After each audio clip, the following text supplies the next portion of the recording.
back. My fellow leaders, today is the fourth time I've had the great honor of speaking to this assembly as President of the United States. It'll be my last. I've seen a remarkable sweep of history. I was first elected to office in the United States of America as a U.S. Senator in 1972. Now, I know I look like I'm only 40. I know that. I was 29 years old. Back then, we were living through an inflection point, a moment of tension and uncertainty. The world was divided by the Cold War. The Middle East was headed toward war. America was at war in Vietnam. At that point, the longest war in America's history. Our country was divided and angry, and there were questions about our staying power and our future. But even then, I entered public life not out of despair, but out of optimism. The United States and the world got through that moment. It wasn't easy or simple without significant setbacks. But we go on to reduce the threat of nuclear weapons through arms control, and then go on to bring the Cold War itself to an end. Israel and Egypt went to war, but then forged a historic peace. We ended the war in Vietnam. The last year in Hanoi, I met with the Vietnamese leadership. We elevated our partnership to the highest level. It's a testament to the resilience of the human spirit and the capacity for reconciliation. That today the United States and Vietnam are partners and friends.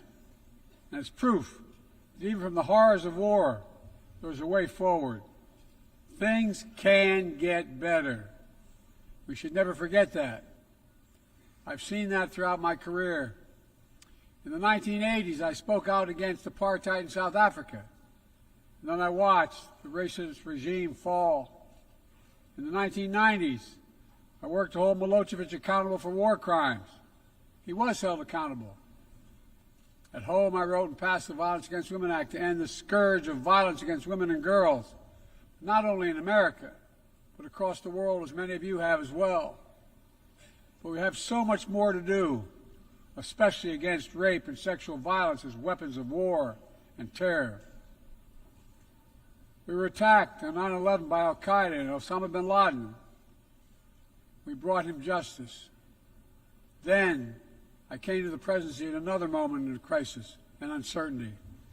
I believed America had to look forward. New challenges, new threats, new opportunities were in front of us. We needed to put ourselves in a position to see the threats, to deal with the challenges, and to seize the opportunities as well. We need to end the era of war that began on 9/11. As Vice President to President Obama, he asked me to work to wind down the military operations in Iraq, and we did, painful as it was. When I came to office as President, Afghanistan had replaced Vietnam as America's longest war. I was determined to end it, and I did. It was a hard decision, but the right decision.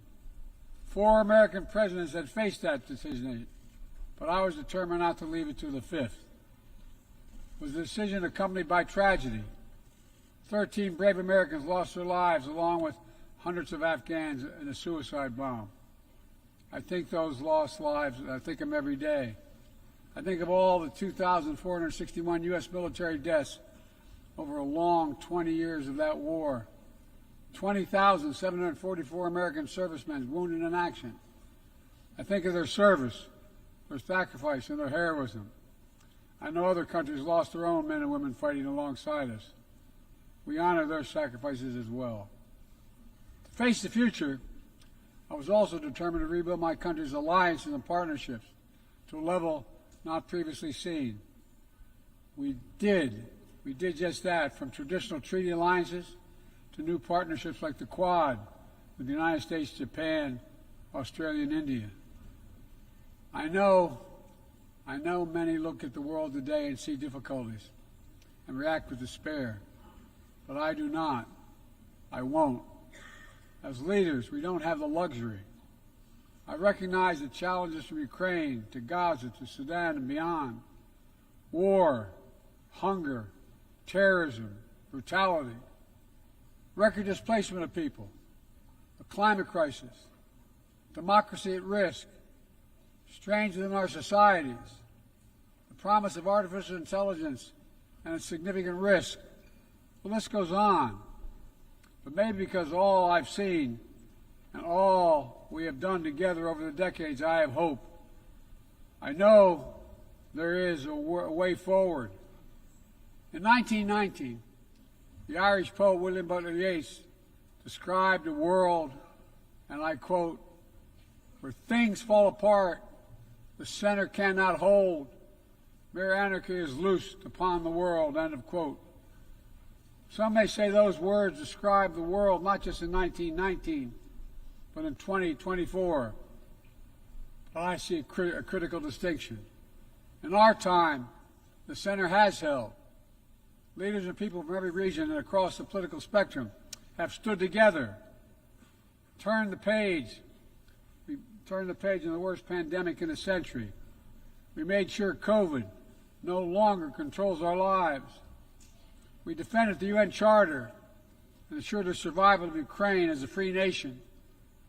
My country made the largest investment in climate, clean energy, ever anywhere in history.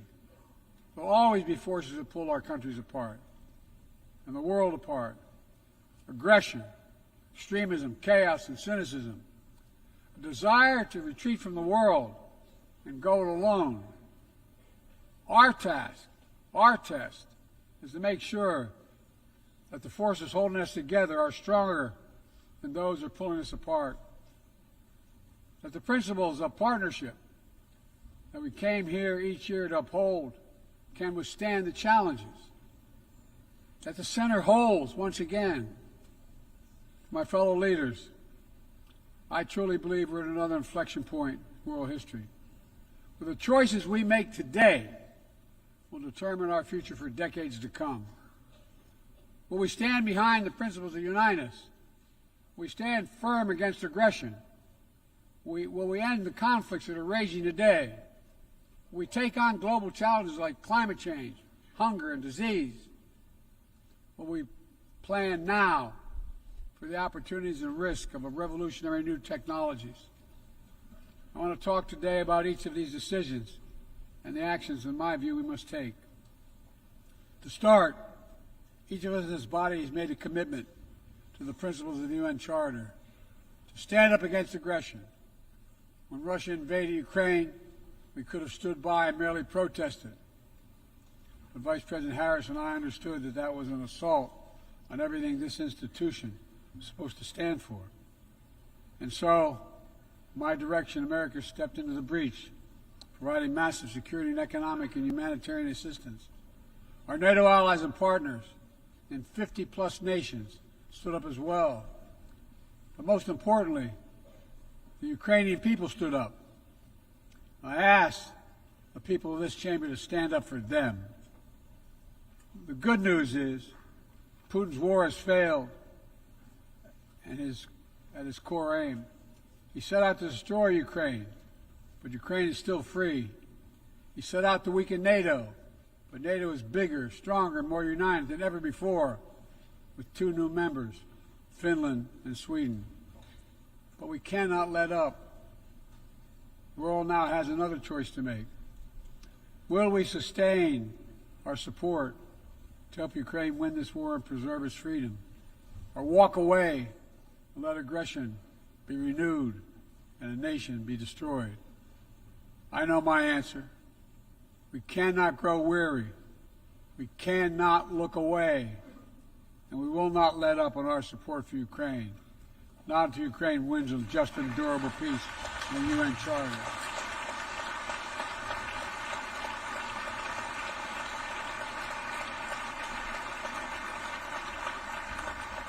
We also need to uphold our principles as we seek to responsibly manage the competition with China so it does not veer into conflict.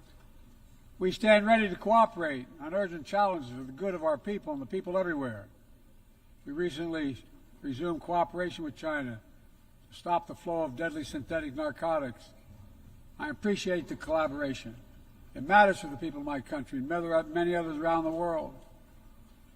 On matters of conviction, the United States is unabashed, pushing back against unfair economic competition, against military coercion of other nations in the South China Sea, in maintaining peace and stability across the Taiwan Straits, in protecting our most advanced technologies so they cannot be used against us or any of our partners. At the same time, we're going to continue to strengthen our network of alliances and partnerships across the Indo-Pacific. These partnerships are not against any nation. They're building blocks for a free, open, secure, and peaceful Indo-Pacific. We're also working to bring greater measure of peace and stability to the Middle East. The world must not flinch from the horrors of October 7th. Any country would have the right and responsibility to ensure that such an attack can never happen again. Thousands of armed Hamas terrorists invaded a sovereign state, slaughtering and massacring more than 1,200 people, including 46 Americans, in their homes and at a music festival. Despicable acts of sexual violence, 250 innocents taken hostage. I've met with the families of those hostages. I've grieved with them. They're going through hell. Innocent civilians in Gaza are also going through hell. Thousands and thousands killed, including aid workers. Too many families dislocated, crowding into tents, facing a dire humanitarian situation. They did not ask for this war that Hamas started. I put forward with Qatar and Egypt a ceasefire and hostage deal. It's been endorsed by the UN Security Council. Now is the time for the parties to finalize its terms, bring the hostages home, and secure security for Israel and Gaza free of Hamas' grip, ease the suffering in Gaza, and end this war. On October 7th,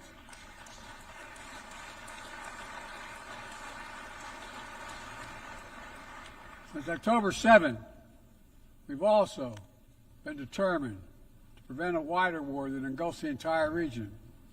Hezbollah, unprovoked, joined the October 7th attack, launching rockets into Israel.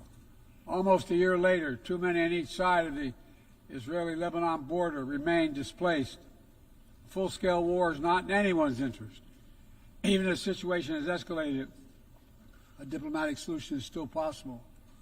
In fact, it remains the only path to lasting security to allow the residents from both countries to return to their homes and the border safely. And that's what we're working tirelessly to achieve. As we look ahead, we must also address the rise of violence against innocent Palestinians on the West Bank and set the conditions for a better future, including a two-state solution where the world, where Israel enjoys security and peace and full recognition and normalized relations with all its neighbors, where Palestinians live in security, dignity, and self-determination in a state of their own.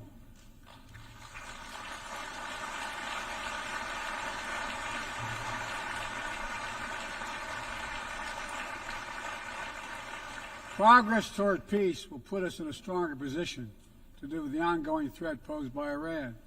Together we must deny oxygen to its terrorist proxies, which have called for more October 7th and ensure that Iran will never, ever obtain a nuclear weapon. Gaza is not the only conflict that deserves our outrage. In Sudan, a bloody civil war unleashed one of the world's worst humanitarian crises. 8 million on the brink of famine. Hundreds of thousands already there. Atrocities in Darfur and elsewhere. The United States has led the world in providing humanitarian aid to Sudan. And with our partners, we've led diplomatic talks to try to silence the guns and avert a wider famine. The world needs to stop arming the generals, to speak with one voice and tell them, stop tearing your country apart, stop blocking aid to the Sudanese people, end this war now.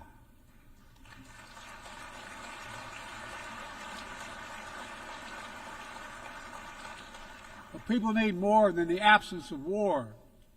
They need a chance to live in dignity. They need to be protected from the ravages of climate change, hunger, and disease. Our administration has invested over $150 billion to make progress in other sustainable development goals. It includes $20 billion for food security, over $50 billion for global health. We've mobilized billions more in private sector investment. We've taken the most ambitious climate action in history. We've moved to rejoin the Paris Agreement on day one. And today, my country is finally on track to cut emissions in half by 2030. On track to honor my pledge to quadruple climate financing to developing nations with $11 billion thus far this year. We've rejoined the World Health Organization, donating nearly 700 million doses of COVID vaccine to 117 countries. We must now move quickly to face Mpox outbreak in Africa. We're prepared to commit $500 million to help African countries prevent and respond to Mpox and to donate 1 million doses of Mpox vaccine now.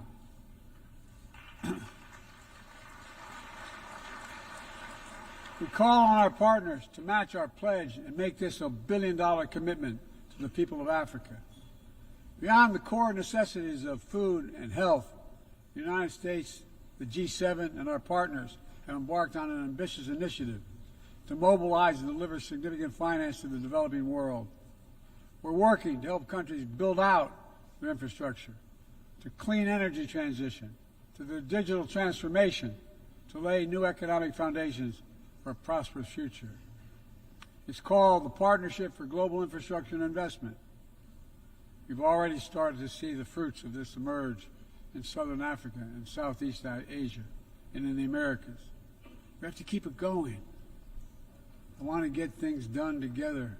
In order to do that, we must build a stronger, more effective, and more inclusive United Nations. The UN needs to adapt and bring new voices and new perspectives.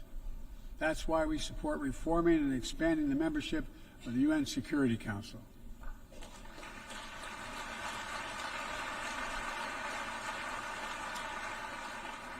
My UN ambassador just laid out our detailed vision to reflect today's world, not yesterday's. It's time to move forward. The Security Council, like the UN itself, needs to go back to the job of making peace, of brokering deals to end wars and suffering. And to stop the spread of the most dangerous weapons, of stabilizing troubled regions in East Africa, from East Africa to Haiti, to Kenya-led mission that's working alongside the Haitian people to turn the tide. We also have a responsibility to prepare our citizens for the future. We'll see more technological change, I argue, in the next 2 to 10 years than we have in the last 50 years. Artificial intelligence is going to change our ways of life, our ways of work, and our ways of war. It could usher in scientific progress at a pace never seen before, and much of it could make our lives better. But AI also brings profound risks, from deep fakes to disinformation, to novel pathogens, to bioweapons. We've worked at home and abroad to define the new norms and standards. This year, we achieved the first ever General Assembly resolution on AI to start developing global rules of the road. We also announced a declaration on the responsible use of AI, joined by 60 countries in this chamber. But let's be honest, this is just the tip of the iceberg, what we need to do to manage this new technology. Nothing is certain about how AI will evolve or how it will be deployed. No one knows all the answers. My fellow leaders, it's with humility I offer 2 questions. First, how do we as an international community govern AI? As countries and companies race to uncertain frontiers, we need an equally urgent effort to ensure AI's safety, security, and trustworthiness. As AI grows more powerful, It also must grow more responsive to our collective needs and values. Benefits of all must be shared equitably. It should be harnessed to narrow, not deepen, digital divides. Second, will we ensure that AI supports rather than undermines the core principles that human life has value and all humans deserve dignity? We must make certain that the awesome capabilities of AI will be used to uplift and empower everyday people, not to give dictators more powerful shackles on the human spirit. In the years ahead, there may well be no greater test of our leadership than how we deal with AI. Let me close with this. Even as we navigate so much change, one thing must not change. We must never forget who we're here to represent. We, the people. These are the first words of our Constitution, the very idea of America. They inspired the opening words of the UN Charter. I made the preservation of democracy the central cause of my presidency. This summer, I faced a decision whether to seek a second term as president. It was a difficult decision. Being president has been the honor of my life. There's so much more I want to get done. As much as I love the job, I love my country more. I decided after 50 years of public service, it's time for a new generation of leadership to take my nation forward. My fellow leaders, let us never forget, some things are more important than staying in power. It's your people.